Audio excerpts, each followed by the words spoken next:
Hola a todos, hola a todas, bienvenidos a una nueva edición de 32 Minutos Prime, acá en este lunes 16 de junio, día llovido, día complejo de andar por las calles, pero acá hicimos el esfuerzo importante y con Ale Matus, por cuarta oportunidad, estoy presentando, teniendo el honor de hacerlo junto a Ale Matus, reemplazo de Darío Quiroga, que quedan 2 capítulos para que vuelvan, hacemos el conteo regresivo también. ¿Cómo está, Ale? No sabemos eso, no lo sabemos.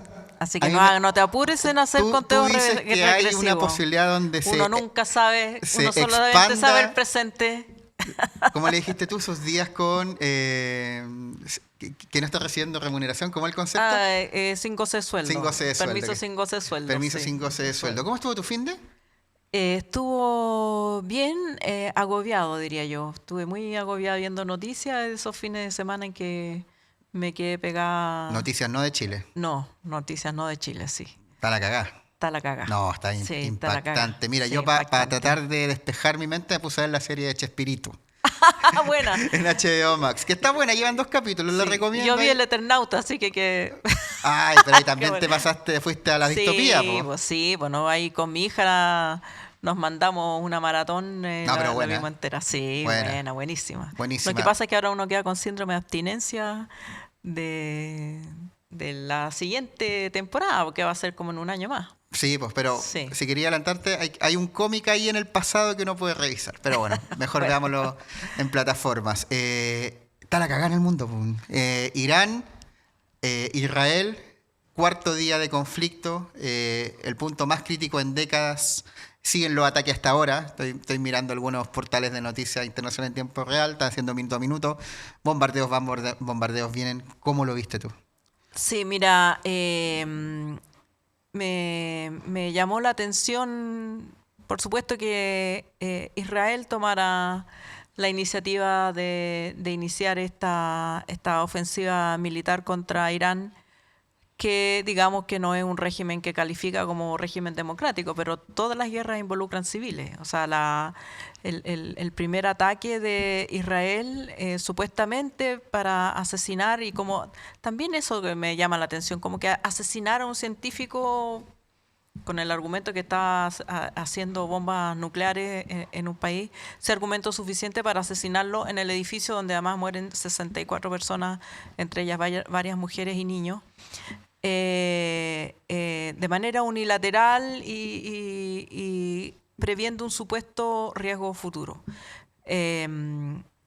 Y claro, Irán responde y ahora están misiles para allá, misiles para acá.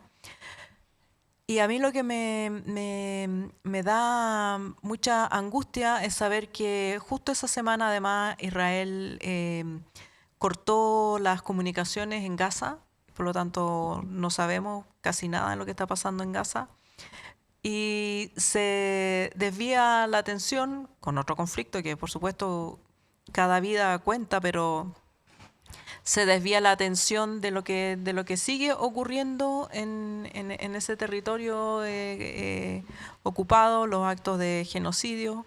Tuve la suerte la semana pasada de conducir en la Universidad Diego Portales la charla de un fotógrafo que nacido y criado en Gaza, que salió y no ha podido regresar. Y las cosas que nos contaba a los alumnos de cómo se vive o sobrevive en la franja es apabullante.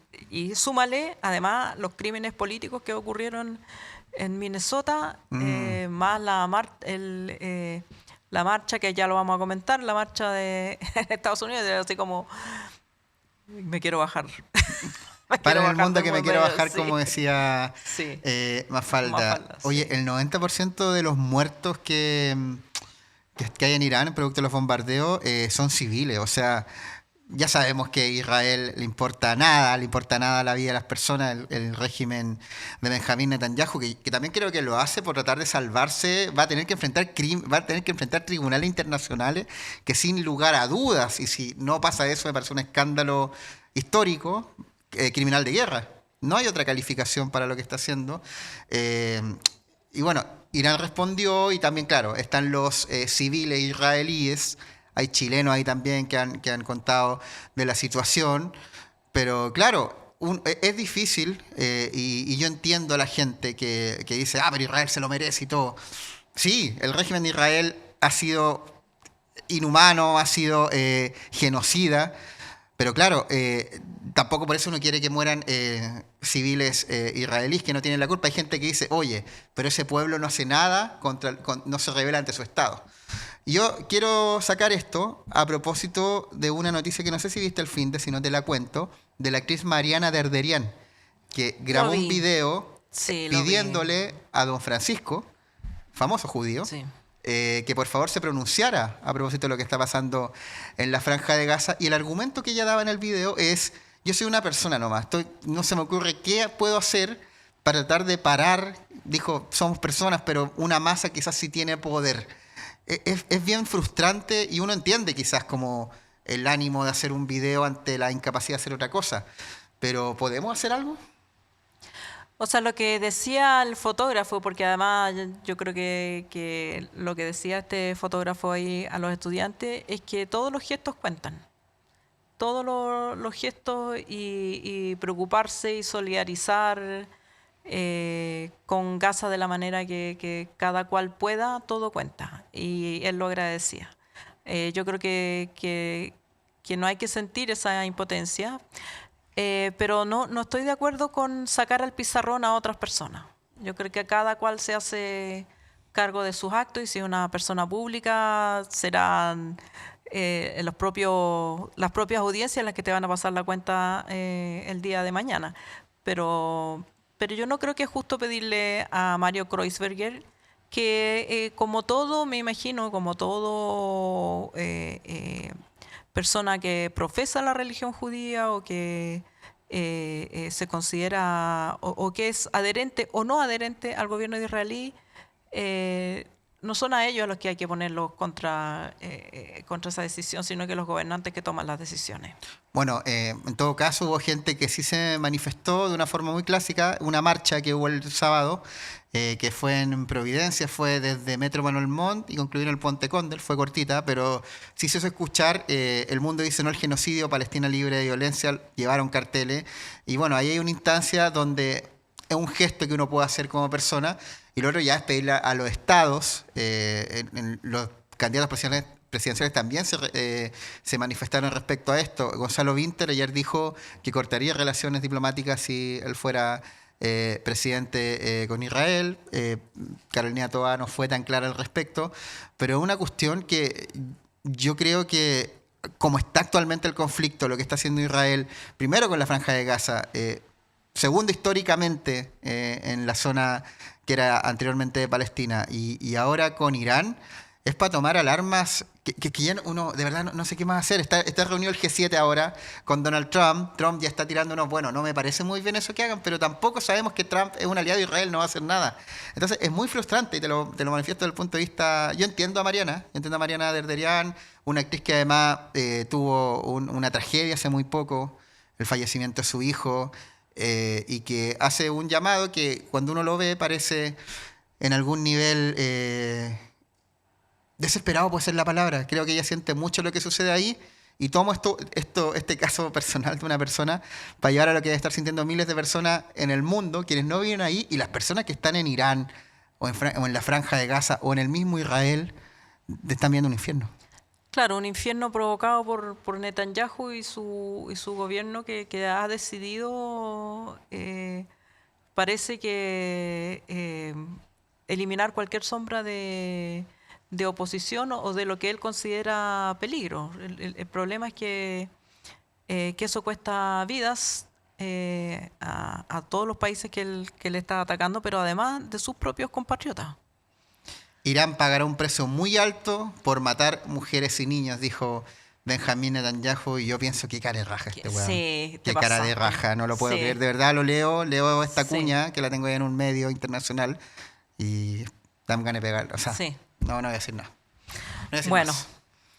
Vamos a las noticias mejor. Así empezamos este para que sean más, no son más optimistas, pero... No somos optimistas, pero al menos son en nuestro país. Claro.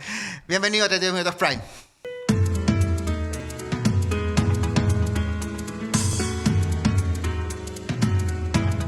Volvemos a 32 minutos, comenzó la franja electoral y la aguja de las encuestas favorecen a una candidata. El pasado miércoles 11 de junio se revelaron las primeras imágenes de la franja electoral de las primarias. El Consejo Nacional de Televisión estableció 2 bloques diarios, uno a partir de las 12:52 y el segundo a partir de las 20:52. La franja se emitirá a diario en estos horarios hasta el 26 de junio, 3 días antes de la elección primaria. La ex ministra del Trabajo, Janet Jara, se mostró con el lema «Janet Jara, trabaja por ti».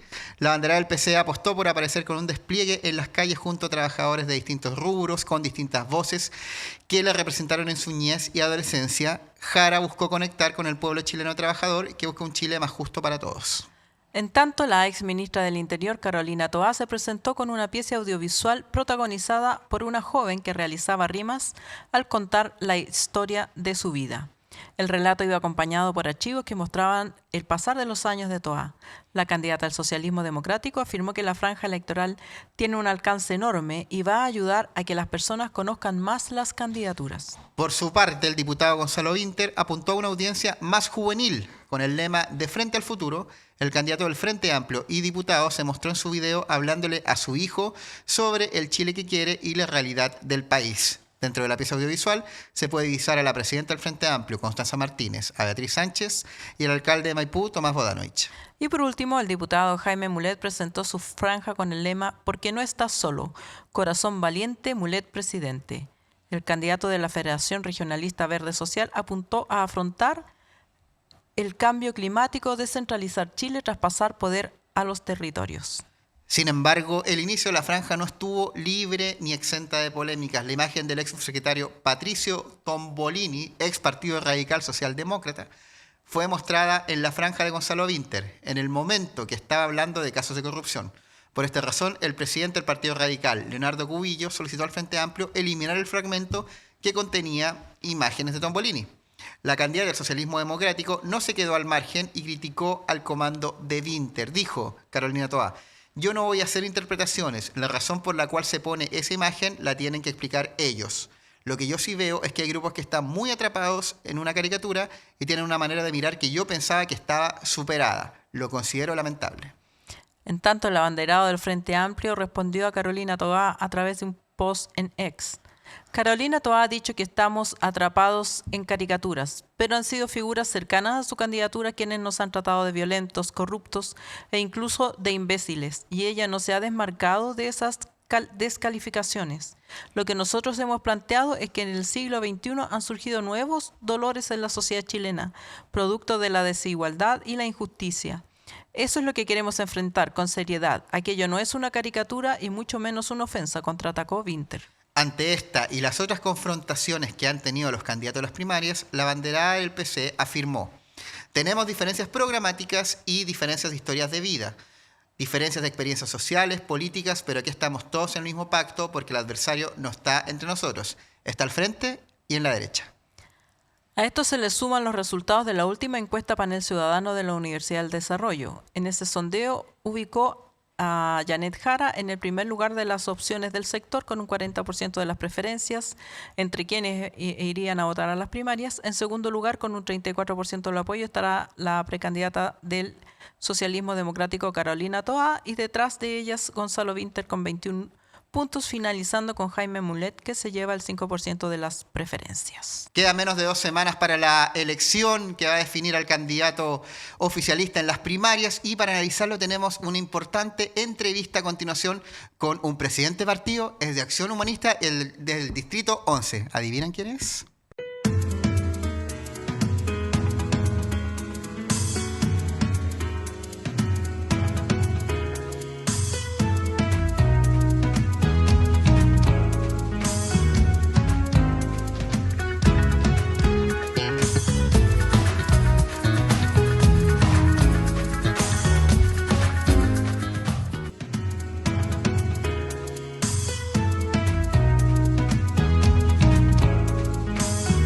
Hola, aquí volvimos y estamos con el diputado Tomás Hirsch para hablar de las primarias, las candidaturas y una serie de temas, enojos, portazos y cosas que están pasando.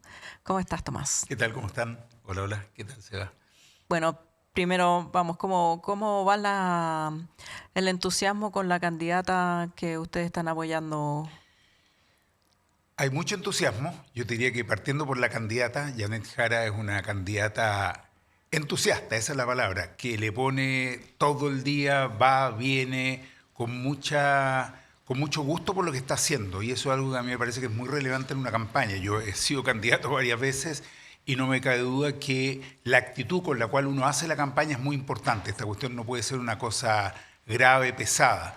Y hay entusiasmo también por los resultados que están mostrando las encuestas, teniendo muy claro que estas encuestas suben, bajan, que a veces incluso hay intereses involucrados en las encuestas que inflan datos, bajan datos, pero de todas maneras están mostrando una tendencia. Y esa tendencia es que Janet está hoy día en primer lugar de cara a las primarias, y yo creo que eso es una muy buena noticia porque creo que es la que mejor resultado puede tener luego en una elección misma en noviembre, contra la derecha. Así que estamos entusiasmados, pero sobre todo trabajando mucho porque quedan 2 semanas muy intensas. Ha habido mucho comentario, sobre todo en la prensa, analistas, se dice la sorpresa de Janet Jara, y no pocos descartan que pueda ganar las primarias, cosa que a lo mejor no se veía así, o nadie lo pronosticaba en febrero o marzo. ¿Le puede pasar lo que pasó con Gabriel Boric, que parte de atrás y pudiera terminar liderando un gobierno con socios no muy convencidos de que ella debía ser la persona? A ver, nosotros somos una coalición muy amplia, 8 partidos muy diversos, con historias diversas, con lenguajes, estilos, incluso con propuestas, que en general coincidimos en la necesidad de avanzar en Chile hacia un país más justo, más democrático, con más participación social, pero tenemos cada uno nuestras propias propuestas. Yo creo que la confluencia de los 8 partidos ha sido buena, más allá de las dificultades, tensiones, líos y el mismo hecho de que este es un gobierno que se configuró con 2 coaliciones que luego se unen en la segunda vuelta, lo cual es bastante inédito. Yo creo que Janet Jara está totalmente capacitada para llevar adelante un gobierno con la participación de esa diversidad.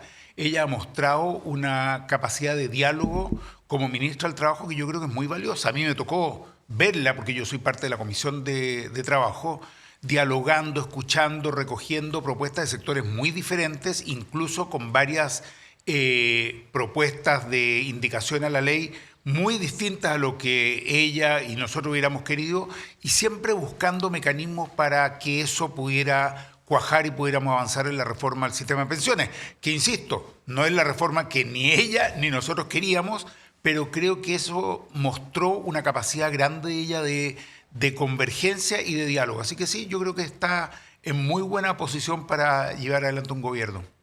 Diputado Hirsch, y en esa línea, pensando en que ya, bueno, hay veda electoral, así que no puedo hablar mucho de encuesta, pero Janet Jara se ve una tendencia que iba en su vida y así quedó hasta lo último que pudimos ver públicamente, que fue hasta el día sábado. Ayer hubo un debate en T13, de primaria en Mesa Central, hoy día uno en The Clinic Radio Pauta, y lo que ha quedado en esos debates es una Janet Jara muy cómoda, muy tranquila, y a una Carolina Toá un poco más ansiosa.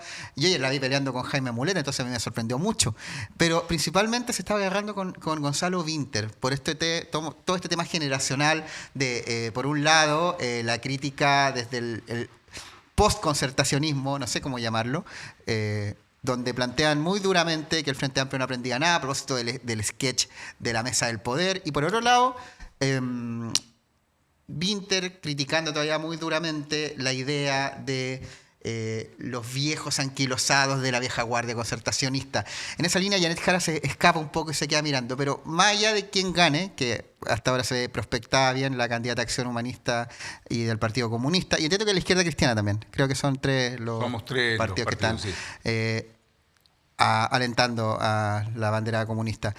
Esta disputa, si Janet Jara llega a ganar, o llega a ganar Winter, o llega a ganar Toá o Mulet, ¿va a continuar tensionando una pelea interna que podría ser denominada chica cuando al frente está las derechas, las ultraderechas? A ver, en primer lugar, yo en lo personal no le tengo ningún temor ni miedo a las tensiones, y a los debates, a las discusiones. Lo que sí creo es que hoy día deberíamos estar discutiendo sobre los temas de futuro. ¿Cuáles son las prioridades que tenemos que poner por delante? Todos tenemos una mirada sobre lo que ha pasado en Chile durante los últimos 30 años. Nosotros mismos, los humanistas, hemos sido muy críticos. Nosotros nos retiramos de la concertación que ayudamos a fundar, nos retiramos ya el año 93, fuimos el primer partido que se salió porque se nos hizo evidente que nos estaba dando en la dirección que nos habíamos comprometido al luchar para recuperar la democracia y terminar con la dictadura. Entonces tenemos distintas miradas y es legítimo que hayan distintas miradas.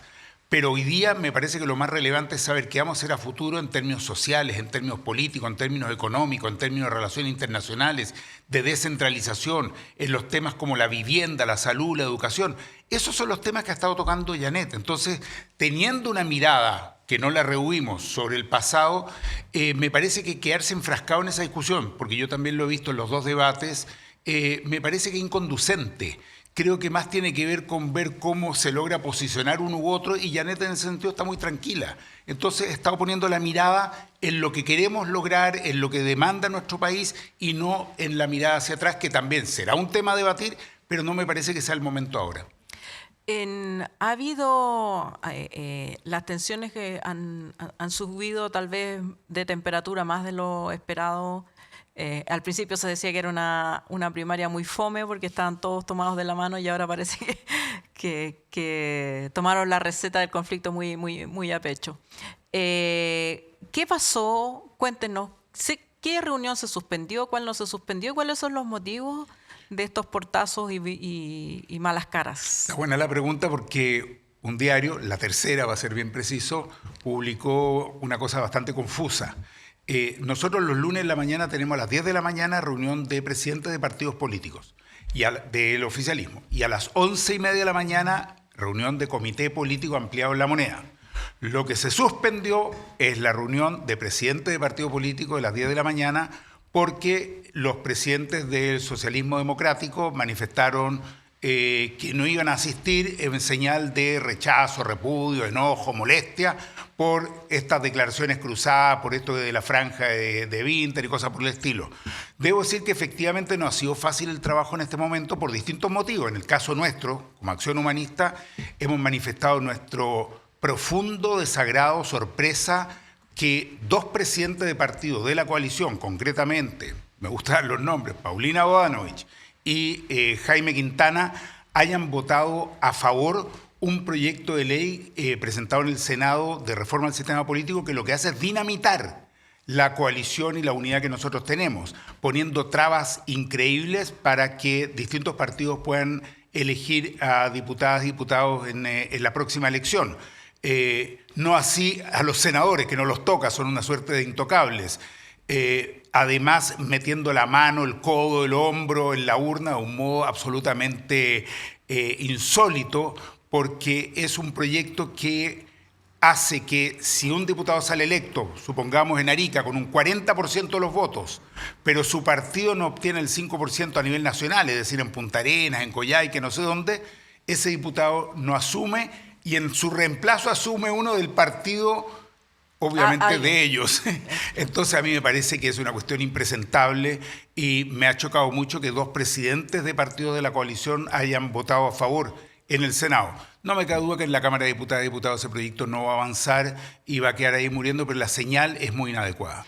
Entonces ustedes no fueron haciendo una señal de molestia por ese tema. Así es, yo creo que tenemos que ser capaces de converger en proyectos comunes y no estar con votaciones que lo que hacen es pretender anular a un compañero de ruta. Creo que eso nunca es bueno. Nosotros tenemos que bogar por la diversidad, por la participación. Yo estoy de acuerdo con una reforma del sistema político, pero una reforma que profundice y mejore y amplíe la democracia. Iniciativa popular de ley, revocación de mandato, plebiscitos comunales, en fin, hay muchos mecanismos que tú puedes para mejorar y ampliar la democracia y no para restringirla y disminuirla. Creo que no es un buen camino. Ahora, como ustedes saben, queridos auditores, televidentes, este programa se graba temprano, antes de que las cosas ocurran, pero a las 11:30, tal como usted informa, hay un consejo de gabinete ampliado. Sí. ¿Qué se puede esperar de ese Consejo de Gabinete dada esta circunstancia?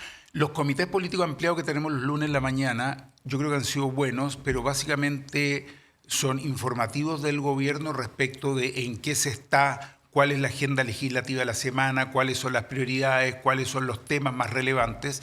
Y nosotros también semanalmente le hacemos llegar al gobierno la visión que tenemos de distintas situaciones a nivel regional o a nivel temático, ministerial, etcétera. Sin duda, los temas que hoy día están fuertes en el país van a surgir, pero estamos más abocados a ver cuáles son las respuestas más adecuadas sobre temas específicos. El tema del temporal que está afectando hoy día al país, cuestiones de relaciones internacionales, pero sin duda, no me cabe duda, el tema de la contingencia política también está presente. Diputado, en los debates que hemos visto, particularmente el de ayer, hubieron temas que mostraron las diferencias que hay entre Janet Jara y Carolina Toá principalmente. También Winter también tuvo unos puntos, pero particularmente en el tema de la AFP, Janet Jara se mostró totalmente a favor de eliminar el sistema de AFP. Reconoció sí que depende de la correlación parlamentaria y ahí van a evaluar, pero Carolina Toá dijo que ella, en su gobierno al menos, si ella llega a ganar, no va a impulsar el fin de la AFP, va a implementar la reforma. ¿Esa posición de Janet Jara es una posición de consenso más o menos en los partidos que apoyan su candidatura? Absolutamente. Tú entenderás que en el caso nuestro, en caso mío, hemos estado impulsando el fin de las AFP desde hace demasiado tiempo. Yo fui candidato presidencial hace 20 años. Estuve revisando nuestro programa y tenía un recuadro con los 4 temas principales. Es bien interesante verlo hoy día. El primero era fin a las AFP. El segundo, en todo caso, era una nueva constitución para Chile. La tercera era una reforma estructural al sistema tributario, tema que todavía está vigente. Terminar con la AFP es una necesidad. No puede ser las pensiones de las chilenas y chilenos un negocio para unos pocos. Eso es totalmente inaceptable. Y evidentemente el resultado que han tenido las AFP en estos 40 años en términos de pensiones ha sido un desastre. Claro, el resultado ha sido súper bueno en términos de las utilidades que ellos se han llevado. Pero bueno, entiendo que ese no es el fin de un sistema de pensiones. Así que tarde o temprano hay que terminar con las AFP. De hecho, inmediatamente después de la reforma, yo presenté un proyecto de reforma constitucional que termina con las AFP. Ese es un proyecto que está presentado y que yo espero que la Comisión de Constitución lo vea en algún momento, ojalá en el corto plazo. Diputado, entonces si gana Carolina Toá, va a haber que apoyar una candidata que no quiere terminar con la AFP. ¿No tiene ningún problema con eso? Bueno, tengo un problema y empujaré en la dirección de que eso sí sea una prioridad, pero estamos en un país y en una coalición diversa en la cual habrá que discutir los temas y veremos cuál es la posición que va tomando más fuerza. Pero sí es cierto algo que dice Carolina Toá. Nosotros hoy día somos minoría en el Congreso, eso muchas veces no se tiene en cuenta. Muchas de las reformas que nosotros hubiéramos querido llevar adelante desde el comienzo de este gobierno no han sido posibles porque la derecha es mayoría y yo creo que tomaron conciencia real de que son mayoría después de la derrota que nosotros tuvimos en el plebiscito constitucional. A partir de ese momento la verdad es que ha sido muy, muy difícil avanzar. Me refiero a las leyes más relevantes, a las reformas más estructurales. Por supuesto hay muchas otras que se aprueban incluso con votos transversales, pero las relevantes, las importantes, reforma tributaria, reforma de pensiones, reforma a la salud, temas de cambio en la educación, en la vivienda, etcétera, ellos ponen trabas. Entonces, lo primero es que tenemos que intentar tener una mayoría en el Congreso y ahí tendremos el debate y la discusión. Algunos creemos que hay que avanzar hacia el fin de la AFP. La candidata Toá dice que no. Bueno, son temas que tendremos que debatir y discutir democrática y abiertamente. De cara a la ciudadanía, hagamos un plebiscito. Hagamos un plebiscito. Yo soy de la postura de que tenemos que consultar mucho más a la ciudadanía respecto a los temas relevantes que la afectan. Quiero hacer un pequeño apunte ahí porque en ese mismo tema, Gonzalo Winter allá en el plebiscito, en el debate de Sí. Mesa Central, dijo que, claro, hay temas donde le preguntaron por la calle, de gobernar con la calle, y él explicó que gobernar con la calle no significa necesariamente con protestas, aunque él está muy de acuerdo con la protesta pacífica, que es un derecho constitucional en Chile y en el occidente. Uy. Pero él se refiere a la calle y dice... hay un debate que hago con mis compañeros del Frente Amplio. Yo digo, hay algunas propuestas que nosotros estamos muy convencidas y le apuesto que si las plebiscitáramos las perdíamos, porque no son mayoría en la sociedad y hay un error del progresismo, de la centroizquierda, de la izquierda, de creer que plebiscitando algo que uno cree que en el Congreso no tiene apoyo, afuera lo tiene. Y muchas veces pasa que a veces las ideas progresistas, las ideas de izquierda, que no tienen mayoría en la Cámara, tampoco la tendrían en la sociedad si se plebiscitara. Está bien, pero es bueno consultar a la ciudadanía y yo estoy de acuerdo en ese sentido con Gonzalo y nosotros hemos presentado desde Acción Humanista varios proyectos de ley que tienen que ver con ampliar la participación ciudadana. Yo presenté al comienzo del periodo anterior un proyecto para facilitar los plebiscitos comunales, porque hoy día existen en la Constitución, pero son virtualmente imposibles, porque requieren un quórum tan alto que no hay nunca posibilidad de llegar a concretarlo o de que sea vinculante. ¿Me entiendes? Creo que han habido 3 desde el retorno a la democracia, es decir, en 35 años, solo 3 que han podido validarse. Entonces ahí hay que avanzar. Como muchos proyectos se aprobó en la Cámara y luego duerme en el Senado. Y el proyecto que mencionó Gonzalo Winter ayer de hacer asambleas o reuniones, ¿no es cierto?, parlamentarias en los distritos, yo soy firmante de ese proyecto. Yo creo que es muy importante llevar el Congreso a los distritos, a las comunas y tener ahí participación ciudadana, generar resoluciones que luego sean vinculantes en el Congreso. Tenemos que ampliar la democracia. La democracia no puede ser solamente lo que debatimos allá en Valparaíso, sino que sobre todo tiene que ser lo que surge desde la ciudadanía organizada. Hablando de proyectos de ley de su autoría o firmados por usted, ¿nos puede contar un poquito de un proyecto de ley sobre el tema de la autonomía o falta de fiscalización de las corporaciones municipales? Y otro que elimina el límite por indemnización por años de servicio. Como sabemos, actualmente creo que el límite son 11 años sí, máximo, y si uno ha trabajado más de ese tiempo, el empleado no los paga. Son 2 proyectos para mí muy queridos y que cuesta mucho que avancen porque hecho, hay sectores que si claramente... me permite interrumpirlo, me parece que los empresarios hace poco plantearon un proyecto a la inversa, digamos, que no... Para eliminar la indemnización. Para eliminar la indemnización, claro. Vamos al primero. Mira, existen en Chile muchas corporaciones municipales que no son municipales. Suena raro, pero se llaman así, incluso a veces están en las webs de las municipales, de los municipios, pero en realidad son corporaciones privadas. Ejemplo más claro, las famosas Vita Salud, Vita Deporte, no sé, Vita Robo, Vita cualquier cosa. Claro. Esas, con el nombre tan bonito de Vita, en realidad eran corporaciones privadas. La Contraloría no tiene la facultad de fiscalizar esas corporaciones privadas.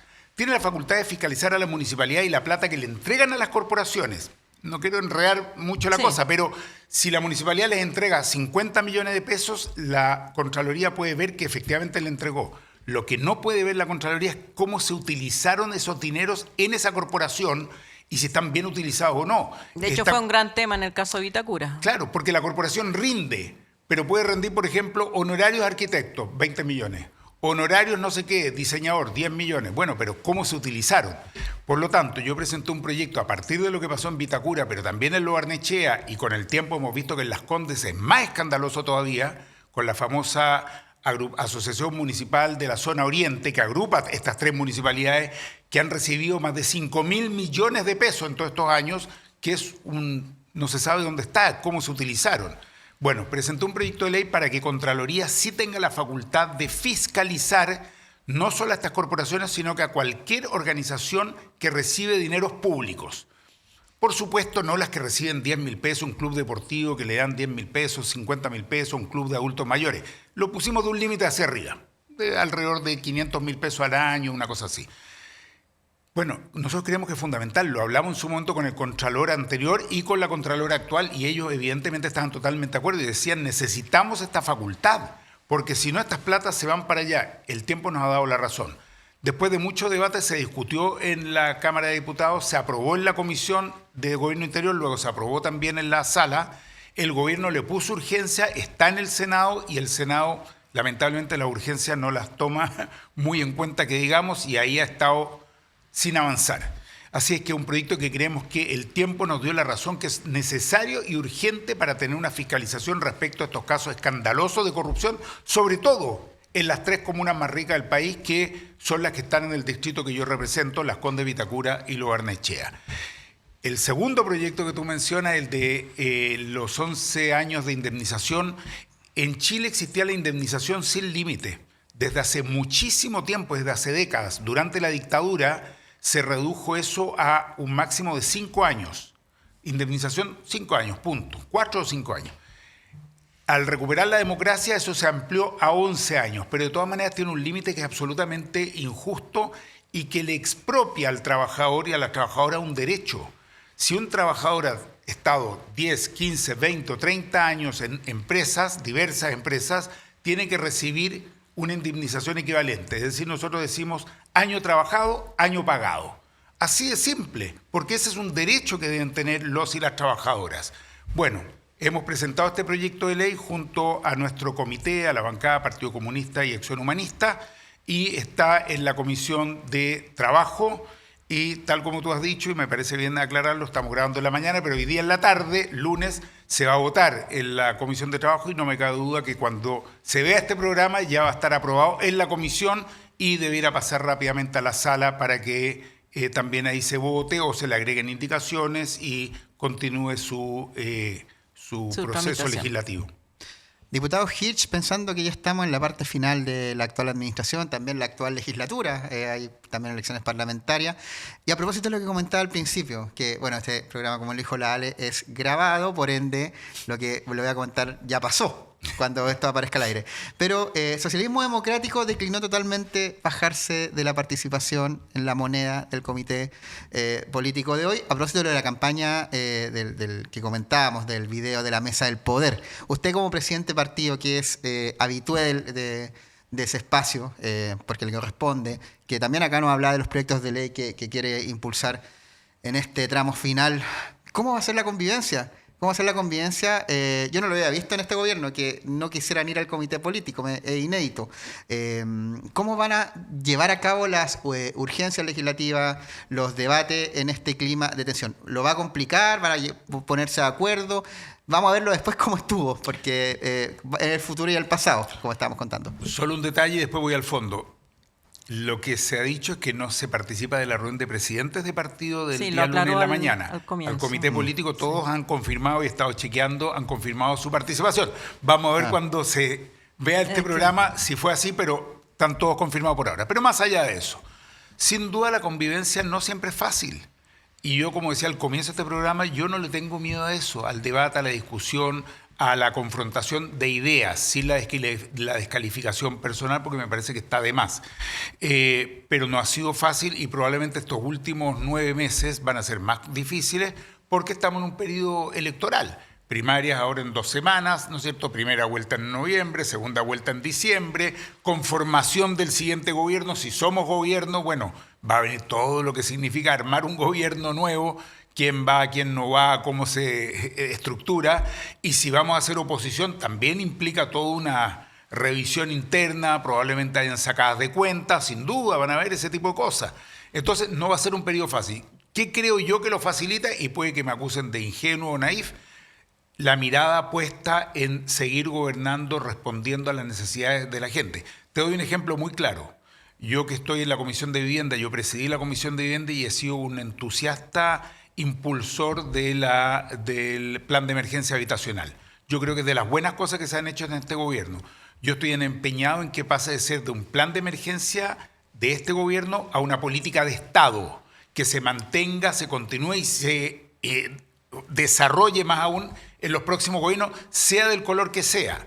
Me parece que esos son los temas relevantes que tenemos que empujar ahora.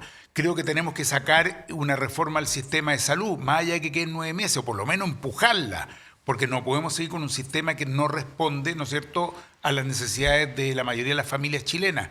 Creo que tenemos que avanzar en terminar con el CAE. En fin, son varias las materias en que desde mi punto de vista todavía estamos al debe y tenemos que seguir trabajando. Si ponemos la mirada ahí, yo creo que quedan bastante más de lado, si es que se pudiera decir, las discusiones y peleas, ¿no es cierto?, entre partidos. Si dejamos de legislar y gobernar, por supuesto que se acrecientan también estas tensiones. ¿Van a estar? Van a estar, ¿sí? ¿Para qué decir una cosa por otra? Pero el tema está donde ponemos las prioridades. Para nosotros, por lo menos de Acción Humanista, deben estar ahí. Tenemos que fortalecer el trabajo con los movimientos sociales. Tenemos que seguir avanzando en materias ambientales donde hemos estado al debe. Hay temas que son muy, muy complejos que no se han resuelto bien todavía. Entonces, tenemos mucho por hacer.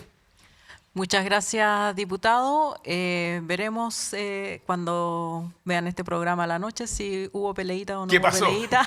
Yo quiero ver si llegaron, ¿Qué yo quiero ver pasó? si llegan. No, Claro. pero si van a llegar, si ya está, lo han dicho, lo dijo en la mañana el PS, sacó una declaración. El error fue una confusión.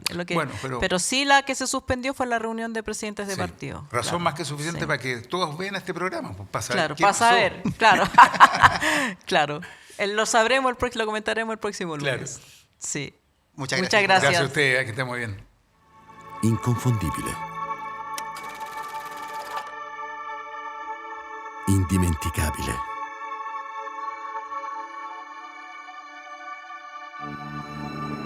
E il nostro caffè oggi riparte, portandoci a scoprire nuove parti del mondo. Prima di tutto, scegli se vuoi fare un caffè o se vuoi fare un Costa d'Oro. Mio padre diceva così, mentre ogni mattina faceva la sua scelta. Quella giusta, da sempre.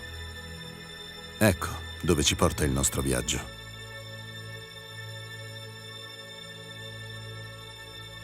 Esattamente dove abbiamo sempre voluto essere. Sulle labbra di chi ama il caffè.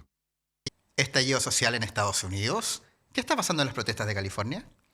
El pasado 7 de junio, el gobierno del presidente de Estados Unidos, Donald Trump, ordenó el despliegue de 2.000 efectivos de la Guardia Nacional para contener las protestas de migrantes que se han registrado en Los Ángeles desde el 5 de junio. Además, la secretaria de prensa de la Casa Blanca, Caroline Leavitt, afirmó que el presidente Trump firmó un memorando presidencial para el despliegue de 2.000 efectivos de la Guardia Nacional para controlar la anarquía que dejaron arraigarse. Esta medida se dobló el pasado lunes 9, cuando el mandatario envió a 700 marinos y a 2.000 efectivos adicionales de la Guardia Nacional a Los Ángeles.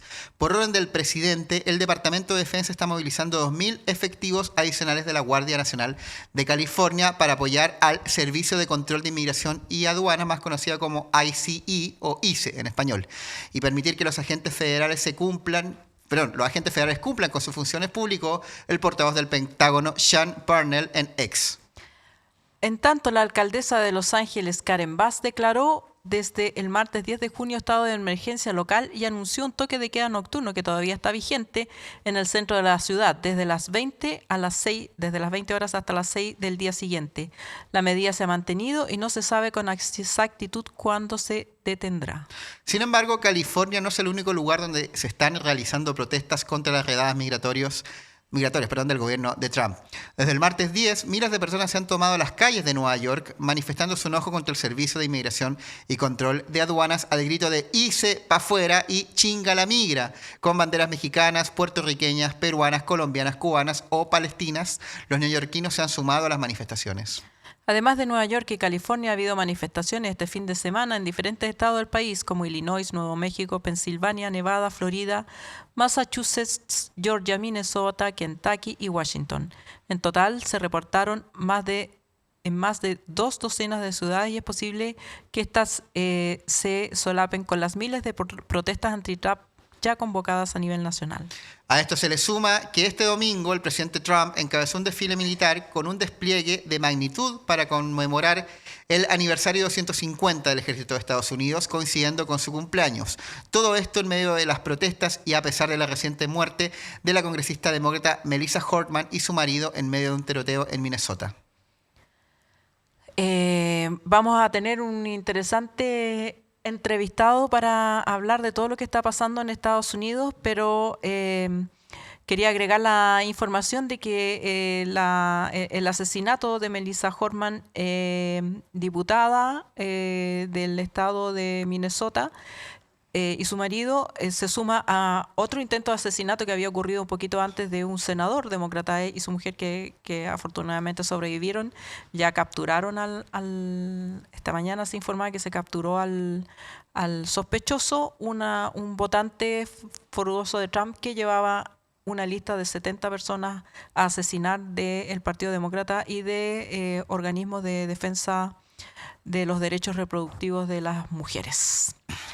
Ante las protestas que han habido en todo Estados Unidos, que ya de verdad pareciera que estamos a puertas de un estallido social como lo vemos en Latinoamérica. Claro. Ya está detenido el principal sospechoso del caso de la congresista Melissa Horman y su esposo Mark, asesinada. O sea, el nivel de violencia que está llegando ya es de límites que no hemos visto, al menos en los años que tengo yo de vida, de millennial que soy. Y bueno, el principal sospechoso es Vance Luther Bolter, que era exfuncionario del gobierno local. Como te voy a contar, lo vamos a estar conversando más a fondo en la entrevista que viene a continuación.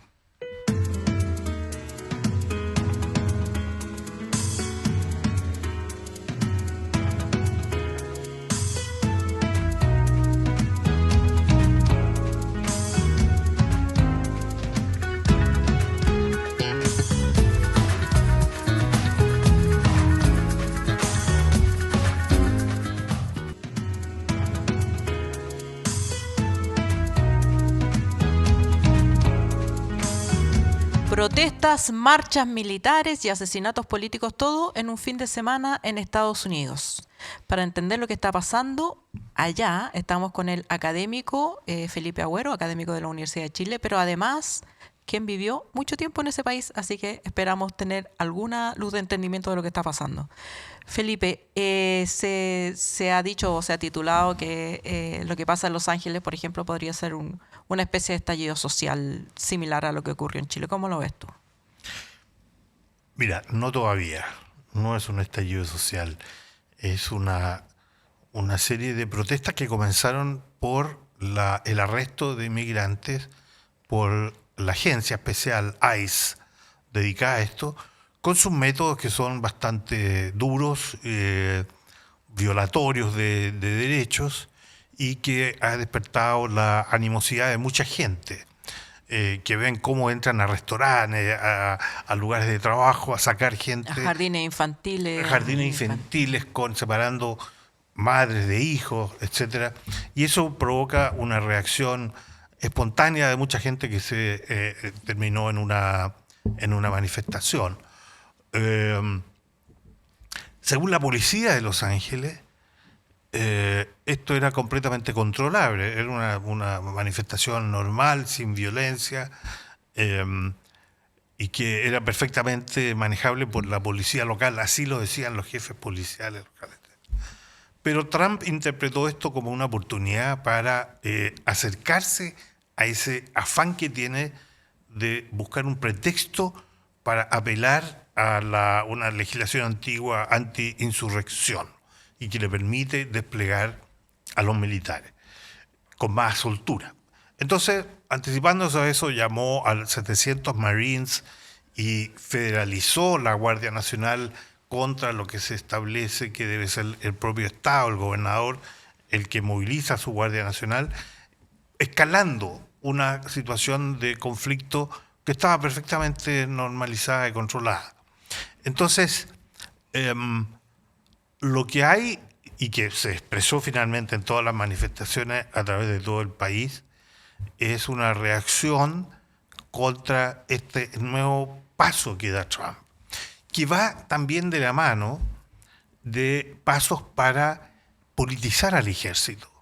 Es decir, no solo la politización natural que tiene lugar cuando se utiliza a los militares para cuestiones de orden interno en Estados Unidos, sino también afanes expresos de politización que vienen precedidos de los despidos, el haber echado a muchos generales y algunas almirantas, y también unas medidas de control y de evaluación permanente de personal militar que tenga antecedentes de promocionar lo que está en las políticas, que es las políticas de diversidad, inclusión y no discriminación. Entonces, hay una especie de racia del ejército junto a actividades de politización, como un discurso reciente que dio Trump en Fort Bragg, que es un gran regimiento militar, donde se refirió a figuras de la oposición y provocando una especie de silbidos de parte de los soldados. Entonces, estas son situaciones que son nuevas y que van avanzando en este propósito de controlar todas las instituciones de parte de Trump. Eso es lo que está detrás un poco. Yo creo que las manifestaciones fueron, como digo, bueno, fue como aquí tú dices el estallido, aquí fueron los, ¿cómo se llaman? Los que evaden. Los que van en el metro, aquí eran los que protestaban contra las medidas de ICE. Entonces, ahora, tú dices, lo mezclas con el asesinato de una senadora estatal y de otras personas, otro senador que entiendo que no ha muerto. Sobrevivió. Sí. Bueno, los asesinatos en Estados Unidos no son una gran novedad, son en general de otro tipo, son asesinatos masivos que tienen lugar en colegios, en las escuelas, en los liceos. Estos son más orientados a personas específicas. Este señor tenía una lista de 70 personas que quería ir matando, y que tiene que ver también tiene antecedente en, por ejemplo, el asalto a la casa de Nancy Pelosi, que era la jefa del Congreso, líder demócrata. Ella no estaba en casa, pero estaba su marido, que terminó seriamente herido. Entonces, estos son fenómenos nuevos, la violencia con fines políticos. Con fines políticos. Entonces, claro, Estados Unidos es un país violento, todo el mundo puede usar armas. Entonces, eso no es la gran noticia, a pesar de que fue la noticia que le aguó un poco a Trump su afán de autocelebratorio con el desfile militar único que ha tenido lugar. El asesino de la congresista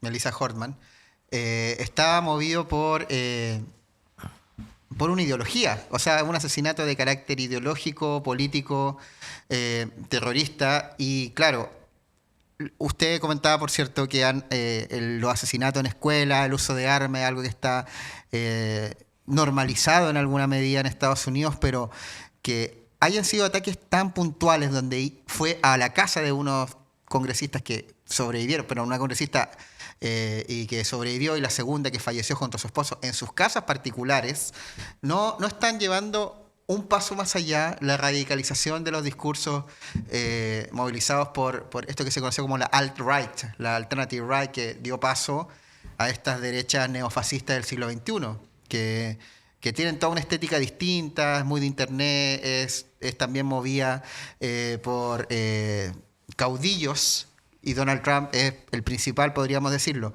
Estamos yendo un paso más allá de lo que ya habíamos visto anteriormente en Estados Unidos, que es un país hegemónico todavía en el mundo, la principal nación de Occidente, que está viendo amenazado su poderío por China, pero aún así es un país que da las directrices al resto de su órbita de cómo actuar. Entonces, si esto que pasa en Estados Unidos y que ya se está normalizando o está increciendo, ¿lo podríamos ver también en Europa, en América Latina y otros lares de Occidente?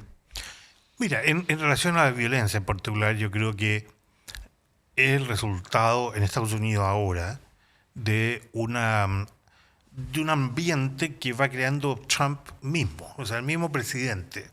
Porque recordemos que Trump es el que organizó la protesta y toma del Congreso. Bueno, no digamos que la organizó, pero la facilitó, la promovió, la incentivó, y ahora luego ha perdonado a toda la gente que fue condenada por violencia, por ataque a fuerzas policiales, etc. Entonces ha creado un clima.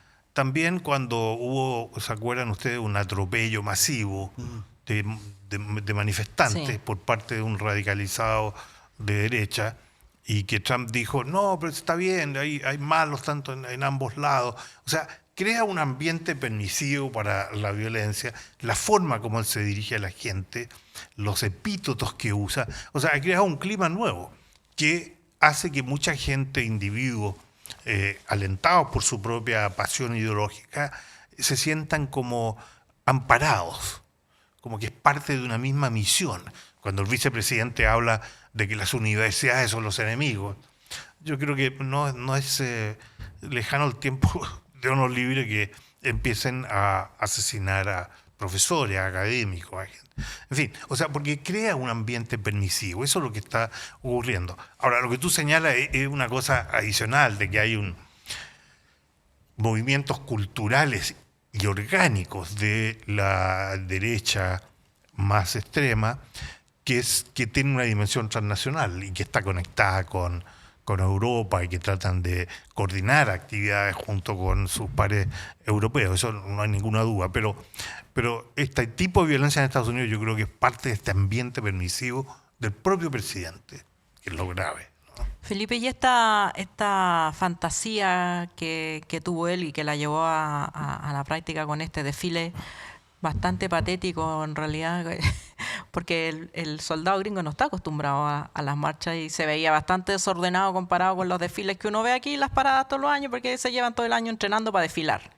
Allá no, el militar estadounidense no desfila, entonces había unos soldados bastante amurrados con el desfile y con poco público, con amenaza de lluvia. No les resultó muy bien, pero ¿de dónde viene esta fantasía de Trump con los desfiles que son más bien demostraciones de fuerza que hacen dictadores? Digamos, a los dictadores Sí, les gustan totalmente. mucho los desfiles. Mira, yo me acuerdo pero perfectamente,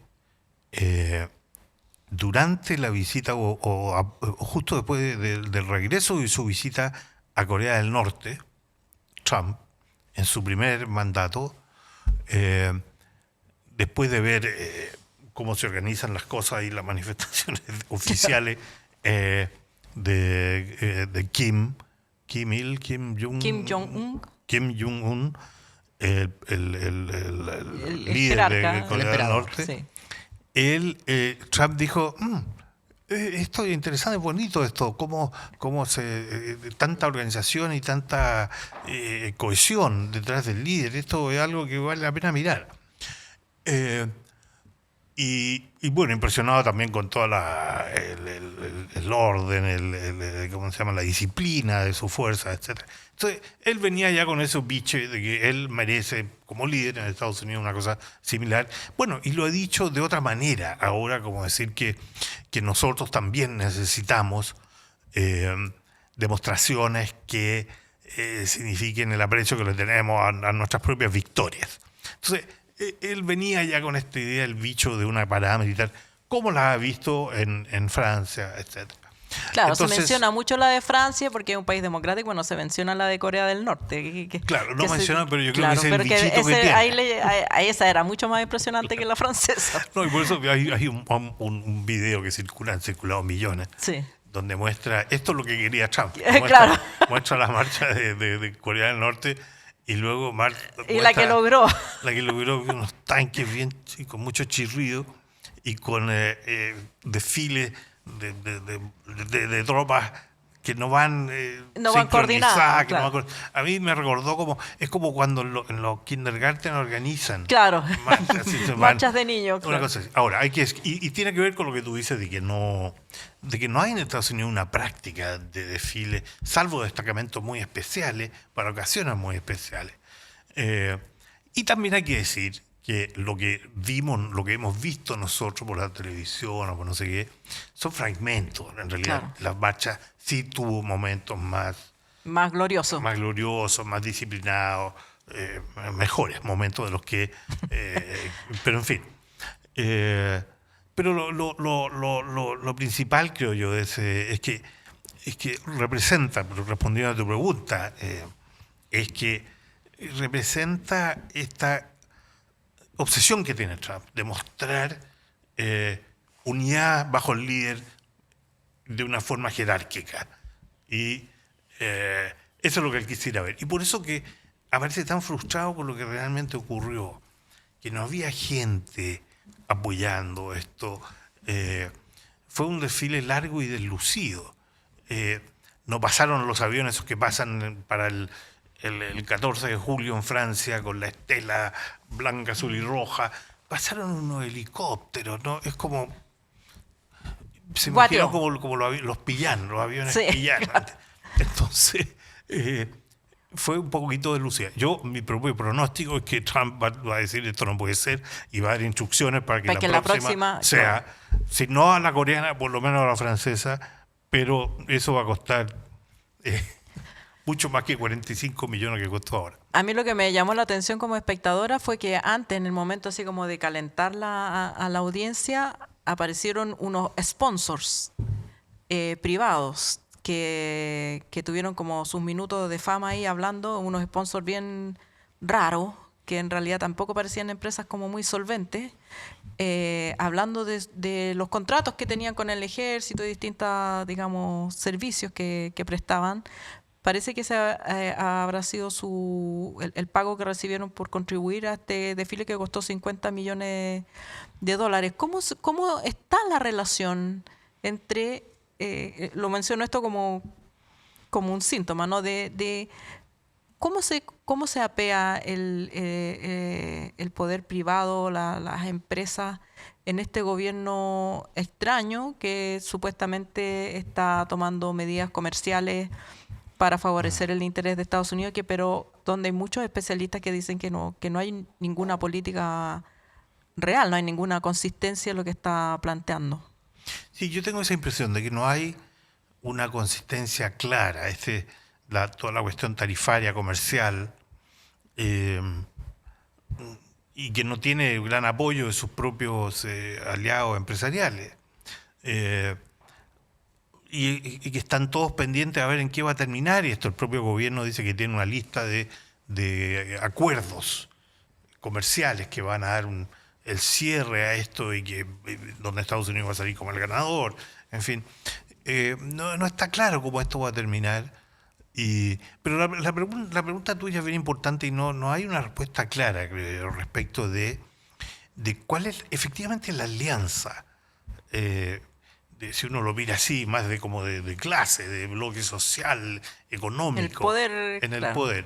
Porque uno dice, bueno, no, que entonces están ahí los grandes nuevos ricos, que son los tecnológicos. Pero ahí también tiene fisuras. Tiene fisuras y problemas, porque es un poder muy grande ese. Es un poder complicado, porque es un poder que tiene mucha información también. Entonces, que maneja toda la parte informativa, que tiene grandes contratos con la cuestión de defensa, por ejemplo. O sea, Elon Musk es clave para la defensa norteamericana, etc., por todos los contratos y la cohetería y el espacio, en fin, toda la cuestión tecnológica. Entonces, son implicaciones muy profundas que hay ahí y detrás, que son difíciles de separar. Pero yo no creo que se pueda decir de que este gobierno representa tal sector económico. En otras épocas la banca y lo financiero era lo principal, ahora ya no. Pero tampoco es claro qué es lo que lo reemplaza. Y todo esto cubierto realmente por un manto ideológico personalizado, autoritario de Trump, que tiene cooptado completamente al Congreso, a pesar de que ahí también han empezado a aparecer algunas fisuras, etcétera, etcétera, y que yo creo que es posible que empiecen a aparecer más. Pero por ahora el control de Trump parece bastante sólido. Entonces, ahora, bueno, me paro ahí para tomar otros temas que seguramente ustedes tienen ahí en mente. No, para redondear el tema de Estados Unidos y de Donald Trump particularmente, este desfile que tuvo a 7.000 militares y que no se hacía desde el año 91, que fue en la época de la Guerra del Golfo, y se hace justamente en el momento en que Irán e Israelí están bombardeándose mutuamente, que está el tema de la Franja de Gaza, previo a un G7, también el día del cumpleaños de Donald Trump, ese día cumplía 79. O sea, muchos símbolos, yo creo que tiene múltiples señales lo que hace Donald Trump con este desfile que usted ya lo puso sobre la mesa. Pero al mismo tiempo que Donald Trump hace eso, Donald Trump, una de las respuestas que da ante el asesinato de la congresista demócrata es de que la violencia no será tolerada en Estados Unidos. Y yo lo que veo, por un lado, eso que no se condice con lo que él está haciendo con el desfile, con el apoyo explícito y después entendiéndose también de lo que pasa en Ucrania y Rusia, lo que pasa en Israel, Gaza, Israel, Irán. ¿Cuál es el juego de Donald Trump en el contexto geopolítico internacional? Porque claramente esto de que la violencia no será tolerada en Estados Unidos es mentira. La tolera, no solo la tolera, la impulsa. Pero ¿qué juego está jugando? ¿Qué está aspirando? ¿Qué quiere mostrarle a la interna y a la externa? Mira, son todas muy buenas preguntas frente a las que no hay respuestas muy claras, pero yo creo que en la interna es más claro. en la interna él quiere un control. O sea, él quisiera ver materializado su instinto autoritario a través de las instituciones, que es lo que está visiblemente haciendo. O sea, camina una dictadura, poco menos, al control de los otros poderes del Estado también, quizás. Exacto, bueno, tiene ya el control, están todos bajo el mismo control, el ejecutivo, y de una manera inusual, en el sentido de que no es un ejecutivo operando bajo los principios tradicionales de apego a las leyes y los reglamentos. No, es un ejecutivo que tiene completamente partidizado en torno a sí, en el FBI, ¿cómo se llama? Su Ministerio de Justicia, que es la Fiscalía Nacional al mismo tiempo, y así por todas las instituciones, la cuestión climática, en fin. Entonces, es una organización del Ejecutivo en términos de lealtad personal. Es decir, ese es el principio, ¿no es cierto? Usted se debe a mí. Y todos los discursos de su vocera es que él es el jefe de toda la rama administrativa y puede hacer lo que quiera con eso. Bueno, eso es lo que está implementando. Pero va más allá, ¿no es cierto?, contra las universidades, contra las oficinas de abogados, es decir, centros de poder que son problemáticos para él. Bueno, y la justicia que está, ya sabemos cómo está, a pesar de que también hay movimientos que los ponen nerviosos también, porque los jueces se han dedicado también a vigilar algunas cosas. No todo llega a la Corte Suprema, pero los jueces están ahí haciendo valer. Tratando palar. Claro, entonces están haciendo que se devuelvan gente, que paren medidas, etc. Entonces, todo eso hay una tensión ahí, está esto en pugna. ¿Cuál es el diseño final que tiene? Bueno, ahí hay que escuchar más a Steve Bannon y a los ideólogos más profundos, que son de este control, de terminar con el wokismo y con la diversidad e inclusión, es decir, darle completa cabida al sueño de un Estados Unidos que se reencuentra con sus propias raíces originales, blancas, de afirmación nacionalista, ¿no? Y eso ya dejó de ser el Estados Unidos que conocemos hace mucho tiempo, pero es un afán de retorno a eso. El Make America Great Again, el MAGA, en el fondo eso es lo que es. A nivel internacional es más confuso. Lo único que está claro es que Trump no es una persona que llega con la intención de inmiscuirse en conflictos bélicos directamente. Él no está... su foco es más bien interno. Y su propia política comercial es para generar industria nacional, que se haga aquí, lo que, en fin. Ese es como un poco lo que está en su marco. Pero en materia de geopolítica, de diseño del orden mundial, solo hay que estudiarlo a partir de medidas concretas que hace, como por ejemplo su afán de separarse y de debilitar a la Unión Europea, en el fondo de establecer un sistema de balances de poder donde cada uno tiene su territorio. Los rusos pueden hacer lo que quieran con Ucrania, China tiene su propio ámbito, y nosotros, Estados Unidos, en el resto del mundo, y Europa, que nos ha puesto los pantalones, que se joda un poco, ¿no? Es un poco como el diseño, pero no hay un diseño belicista, salvo los diseños belicistas a que Estados Unidos es permanentemente arrastrado por Israel, por el gobierno de Israel, y que en el fondo ejemplifica de que es una política de Estado, no solo de Trump, de que Israel es una especie de avanzada estratégica de Estados Unidos para su visión de lo que es el Medio Oriente, de lo que es el mundo musulmán, de lo que es Irán, etc. Y por último, ¿qué nos puede esperar? O sea, me imagino que debiera esto ser encontrado con algún tipo de oposición en Estados Unidos que parece no cuajar lo suficientemente. Comentábamos al comienzo que los demócratas estuvieron en un matrimonio muy de alta élite en los Hamptons el fin de semana mientras Estados Unidos se caía a pedazos. Parece que Trump tampoco encuentra una posición muy sólida para avanzar en sus planes. ¿Qué nos puede esperar para países como Chile en esta era trumpista? Uy, hay mucho ahí, mucho para decir, como que sea precedido por último. Por último, saca la bola de cristal. No, pero mira, lo que tú tocas un buen punto que hay que tratar, que es el tema de la oposición, porque al final ahí es donde ¿quién controla finalmente las cosas de poder último? ¿No es cierto? Los hearts and minds, las mentes y los corazones. Como se ha empezado a hablar.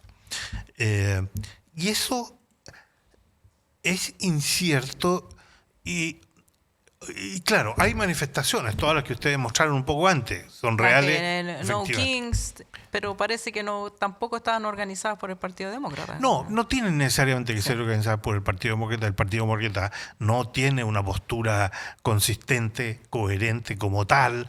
No es claro lo que sus líderes legislativos, cuál es su estrategia, por dónde apuntan, etcétera, etcétera. Pero independientemente de eso, muchas cuestiones sí se van a dirimir, presumiblemente, en lo que será la elección de medio tiempo, que se llama el midterm, en noviembre del próximo año. Falta mucho todavía. Falta. A la velocidad que se ha empezado a vivir la política en Estados Unidos, eso se ve muy lejano y puede pasar. De aquí a allá, pues, claro, podemos tener campo de concentración. Pueden pasar muchas cosas. Entonces, esta apuesta a la estabilidad de un sistema electoral y democrático que se fija en qué va a ocurrir. Bueno, imaginando que sí va a ocurrir, no es claro qué pasa ahí, cuál sería el resultado. Es decir, puede generarse a veces una impresión de que con todas estas manifestaciones, finalmente Trump está muy débil, su marcha fue un poquito, en fin, pero abajo, en la gente, no hay un vuelco, o sea, lo que hay es certeza de un vuelco que se produjo pro-Trump, ¿no es cierto? Y no hay certeza de que se haya revertido. No hay. No hay manifestaciones visibles de eso. Digamos, las manifestaciones sí son cosas visibles, pero qué bueno de que realmente eso ocurra, que en el sentido de que hay oposición. Me recuerda a mí cuando aquí finalmente se perdió el miedo a la dictadura con la salida, con las protestas en la calle. Que hubo un momento en que había un terror y al día siguiente ya no estaba tan claro el terror porque la gente empezó con las casas. Bueno, aquí pasó algo parecido. Ya la gente ya salió a la calle. Se ha perdido un poco ese temor. Pero, ¿qué pasa con la gente? O sea, con las mayorías grandes que votan. mayorías. Claro. No se sabe. Uno lee investigaciones que se hacen a través de focus groups y de personas que votaron por Trump, otros que no votaron por Trump, que son de distintas profesiones, de distintas etnias, etcétera, etcétera. Y ahí hay, porque una cosa es lo que sabemos nosotros a través de las lecturas que hacemos, y otra cosa es la opinión de la gente que no lee esas cosas, que tiene, en fin. Y ellos son mucho más sensibles, mucho más esperanzados todavía en qué es lo que nos pueda dar Trump. Todavía hay una esperanza que está viva. ¿Y para Chilito? Para Chilito. Es que aquí tú me cambias mucho los perdone, caballero, los perdone. niveles muy rápido. ¿Para Chile qué? ¿Las primarias? ¿Lo que viene? Una perspectiva del país que nos toca en el contexto internacional, porque claro, hay primarias, vamos a elegir candidato al oficialismo, pero hay una presidencial, hay un próximo gobierno que salga quien salga, va a tener que vivir turbulencias que se van a parecer mucho a las que están pasando en otros países del mundo. Entonces, la opinión de Chilito, que le veo a usted, es una general, nomás más allá del debate coyuntural de esta semana. Mira, sí, porque hay debates coyunturales, Claudio Rey. La pregunta es más simple. ¿Tiene fe en Chile y su destino? Lo digo por los lentes que está ocupando hoy día. Y el bigote. Mira, cuando sea candidato voy a tener mucha confianza y fe en Chile. Pero, no, mira, así mi comentario general, así retirándome un poco esta coyuntura y las licencias, etcétera, es que hay una cuestión novedosa que es el tremendo apoyo de la derecha. Eso es lo que está, que suba tal o que baje no sé quién. Lo que no cambia es el tremendo apoyo que se percibe de la derecha. Eso es relativamente novedoso, o sea, pero aquí he tenido estertores. Un primer gobierno electo de Piñera, luego, pero que era otro tipo de gobierno de derecha. Luego apoyo a las versiones constitucionales de la derecha. Y luego esta ya creciente, solidificada sensación de un apoyo electoral y de grande para la derecha. Eso es nuevo. Antes estaba un poquito más repartido, más en disputa.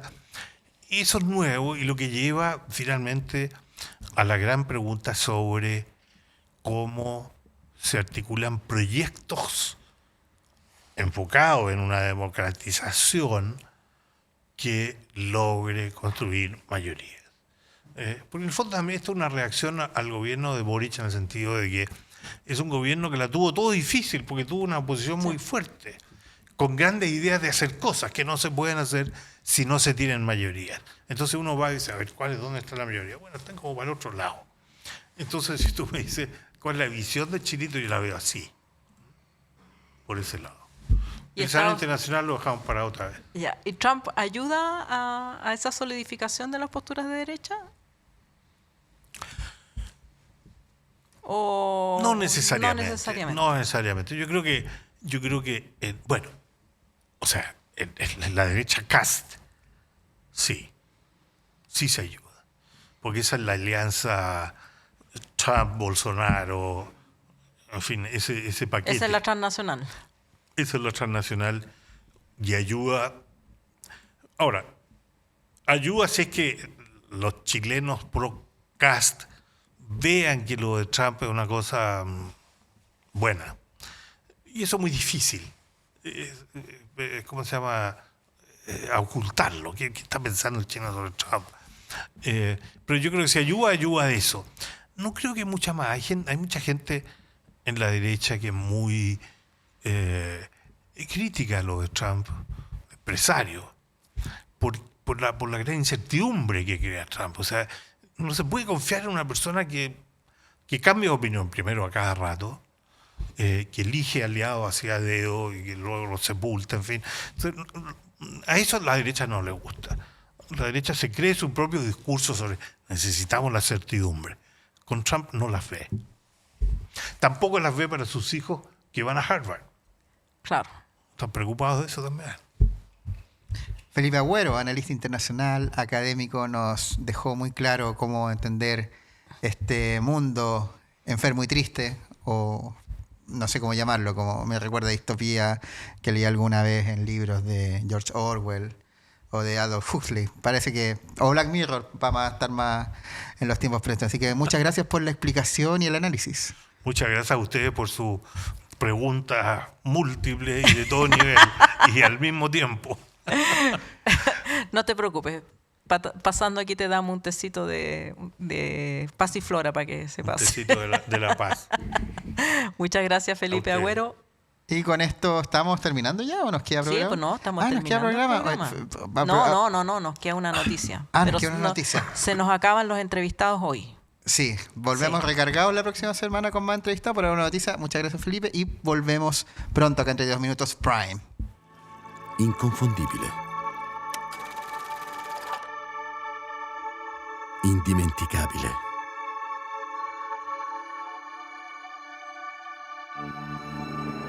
E il nostro caffè oggi riparte, portandoci a scoprire nuove parti del mondo.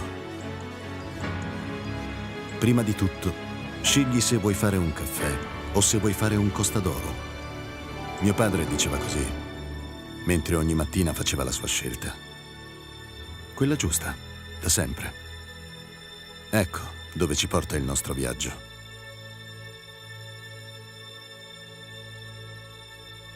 Esattamente dove abbiamo sempre voluto essere. Sulle labbra di chi ama il caffè. Estamos de vuelta con la reforma al sistema político y al sistema electoral. ¿Qué se está moviendo en el Senado, Ale Matus? El 10 de junio, el Senado despachó a segundo trámite constitucional la reforma al sistema político.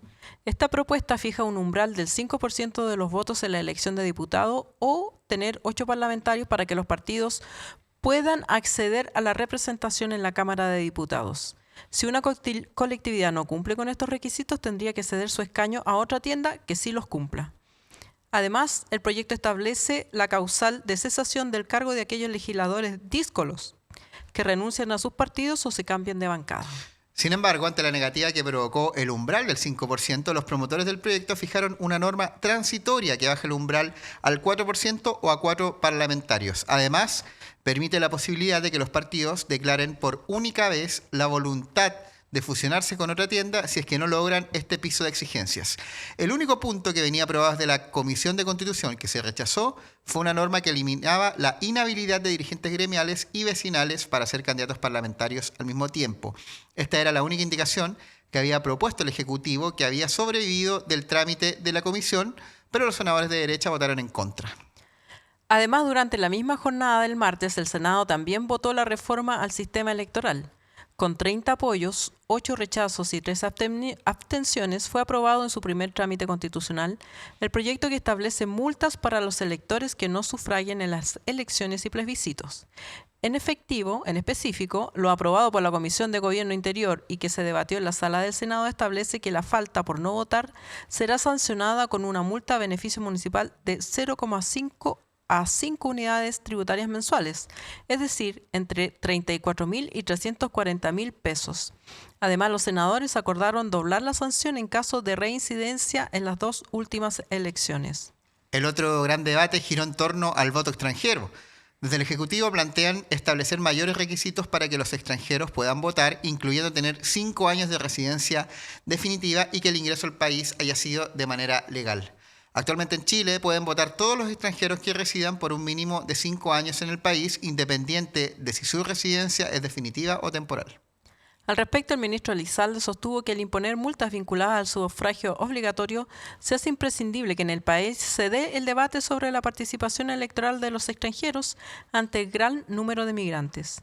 Creemos que el jefe de Estado debe ser elegido por los chilenos y, por lo tanto, la obligatoriedad del voto y la sanción va de la mano con la discusión del padrón electoral, entendiendo que ha habido un cambio sustantivo en el último tiempo en nuestro país producto de los flujos migratorios, afirmó el ministro del Interior. Nos contaba acá el diputado Tomás Hirsch respecto a las discrepancias que tiene parte del oficialismo con la oposición, tanto con el tema de voto extranjero, porque ahora la derecha quiere que voten porque saben que los venezolanos no van a votar por el progresismo, por razones obvias, y también porque el tema del sistema político también, hay varios partidos ahí que tienen sus pymes electorales, que hacen su negocio, que se van a acabar. Claro, y también hay partidos de larga tradición ya que están ahí bordeando el umbral. Llámese Democracia Cristiana. Llámese Democracia Cristiana o el mismo Movimiento de Acción Humanista, pero yo creo que lo que es más sensato del debate es que este debate no se puede dar justo antes de una elección y impulsada por los incumbentes, porque es cierto que se establecen normas para los candidatos a diputados, pero no se dice nada de los senadores.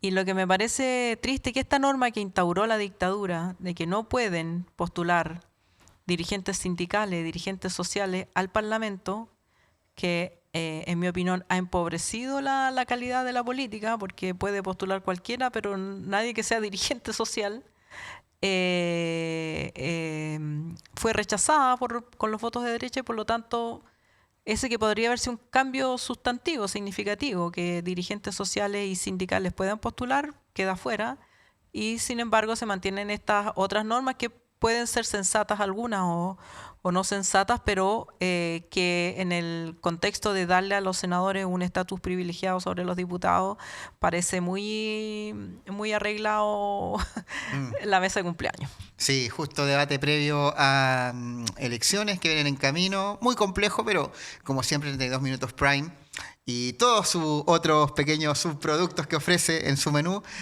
lo van a estar analizando el Jueves Cultural, el Provócame y el regreso de Darío, que la Ale dice que no está tan seguro. A mí me dijeron por ahí que sí. No es, yo cuando lo vea lo creo. Mientras tanto, la versión La Sustancia. aquí... Oye, quiero contar muy piola que cuando vino hace poco la entrevista que estuvimos conversando con Felipe Agüero, yo le dije, Felipe, soy Darío Quiroga, me dice La Sustancia. Y se la creyó un poco. Se la creyó, por un segundo dijo, pensó que te ¿verdad? habías hecho un tratamiento y que eras Darío. Sí. Sí, lo creyó. Así que... Usted también créalo y síganos apoyando. Ya me postulo para cuando se haga la biopic en Netflix de Darío Quiroga, representarlo en su época treintañera. Se viene. Pido ese papel. Sí, se viene. Y así que con esto cerramos, pues, pero no sin antes un importante anuncio para que este proyecto siga existiendo. Exactamente. Les pedimos que, como siempre, nos apoyen con sus aportes en Eventrit o Revenue para que este proyecto pueda seguir existiendo con o sin Darío. O para que no vuelva Darío, sabemos. quizás. No lo doy por seguro hasta que lo vea. Cuídense mucho. Nos vemos el próximo lunes en 32 Minutos Prime.